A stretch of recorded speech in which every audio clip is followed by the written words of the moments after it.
Hi everyone, Janie here, and if you are a scrap hoarder like I am, then you probably have a ton of tiny scraps, but just aren't sure how to incorporate them into a card. Well, I think you might like the cutting die set that I'm going to be using for the two cards that I'm making today because it makes it really easy.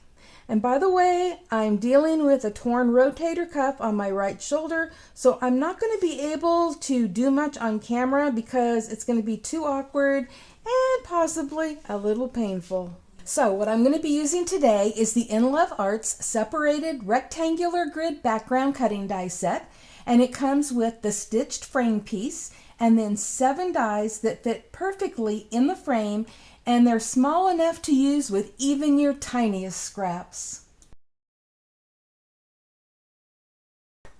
For my first card, I'm using scraps from my Prima Marketing Aquarelle Dreams paper pad, and as you can see, I'm even able to use the tiniest scraps.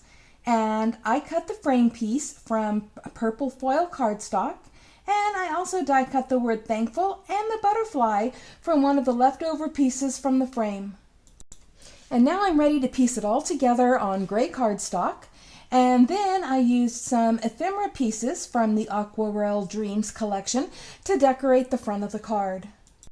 And actually that's just a card topper because I'm going to be making a 5 by 6.5 inch card and embossing a piece of white cardstock for the first layer of the front of the card, and then I'm gluing the card topper on top of that. You know, I was just in the mood to make something larger than an A2 size card, and I'm really happy with how this turned out. For my next card, these are the scraps that I chose to use from an old paper pad that's no longer available, but it's one of my favorites. And I'm just showing you the cutting dies on the scraps ready to go through my die cutting machine. And here are all the little pieces cut out. And for the frame, I cut that from a piece of thick teal green glitter paper that I've had for a long time, and I'm going to save all of those scraps from that because they will be perfect for future projects. I cut 4 of these pieces out of plain white cardstock because I'm going to be layering them all together behind this, and you'll see why here in a little bit. But you're looking at this here and you're thinking, what a waste. No, no, no.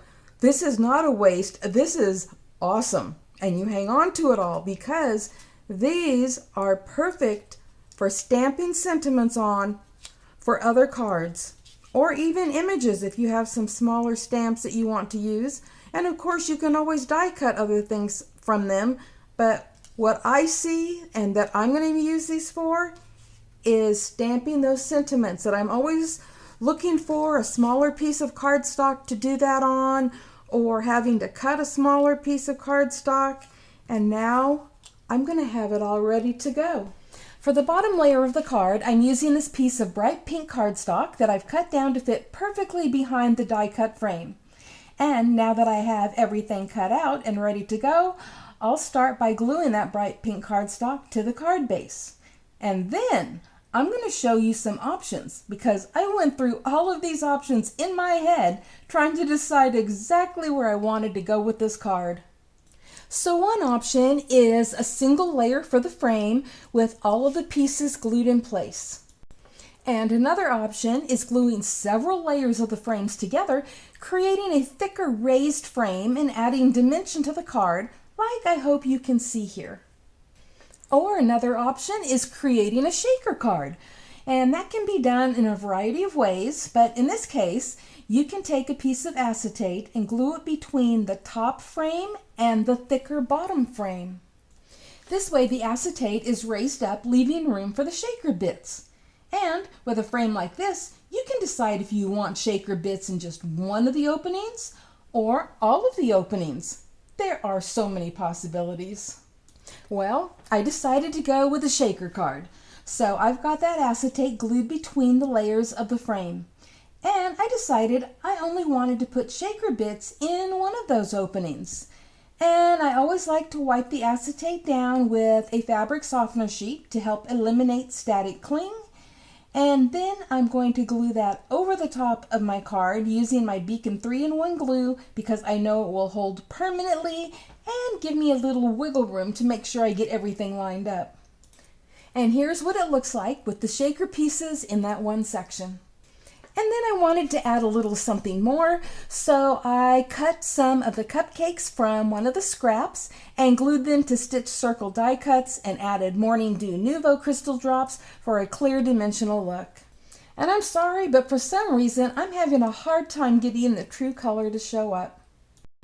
Thank you all so much for stopping by today, and be sure to come back tomorrow for part 2, where I'll be sharing another cutting die set that is perfect for scrap hoarders. And as always, I'll have a link below in the description box to the In Love Arts die set that I used, as well as a 25% off discount code should you decide to shop there. Happy crafting, everyone! Bye-bye!